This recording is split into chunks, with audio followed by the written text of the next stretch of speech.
You are standing in a crowded room. People are laughing, shaking hands, and moving fast, and you are completely frozen, staring at a total stranger, trying to calculate exactly how to introduce yourself without sounding awkward.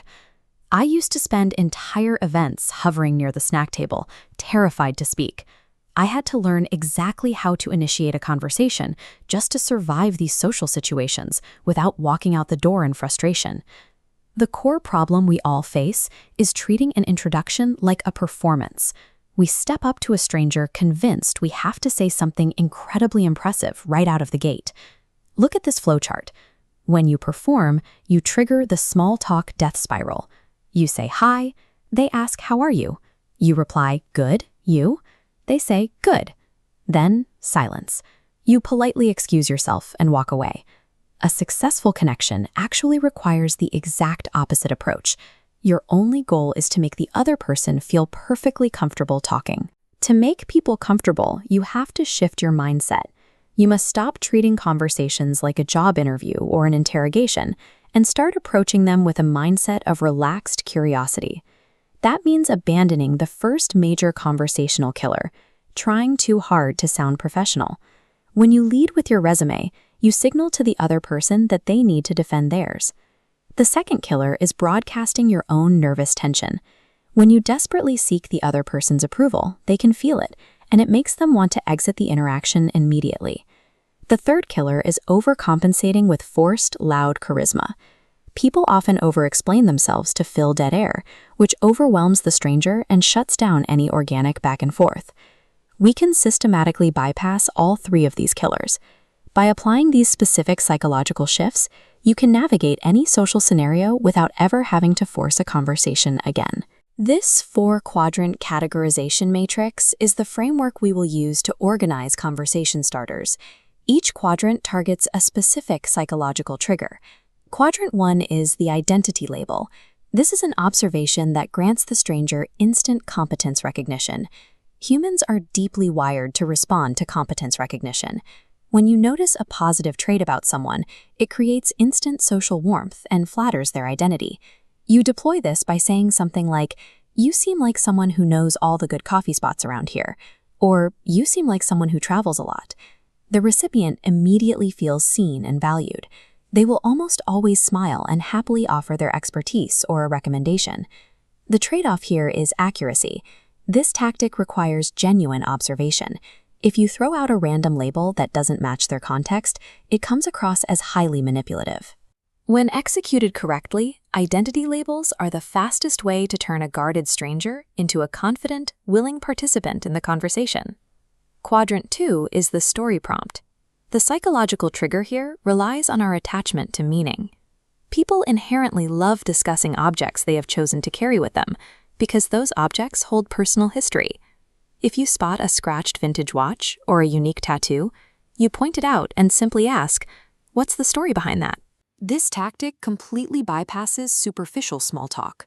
By assuming there is meaning behind the object, you accelerate the bonding process and open the door to a more significant response. The trade-off is a high intimacy cost. If you use a story prompt too early on a highly guarded individual, the sudden jump into personal territory might startle them. Story prompts are high-risk, high-reward interactions. Use them for moments when you want to move past the surface and build deeper connections quickly.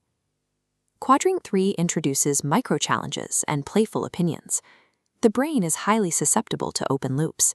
By framing a conversation as a low-stakes microgame, you give the brain a puzzle it naturally wants to solve. You execute this by asking a stranger to settle a safe, polarizing debate. Walk up and say, "All right, I need an honest answer. Pineapple on pizza? Yes or criminal offense?" This drastically lowers social pressure. You are turning the rigid format of an introduction into a collaborative, playful game that anyone can join immediately. The trade-off is depth.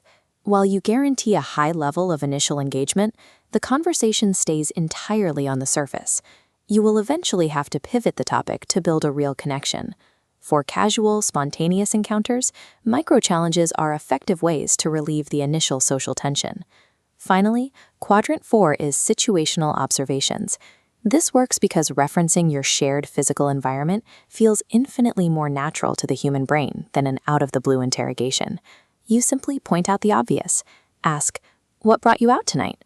Or if they are typing furiously, say, "You look like you're deep into something important." This gives the recipient an incredibly easy, logical lane to respond in. They don't have to think hard, and they never feel put on the spot.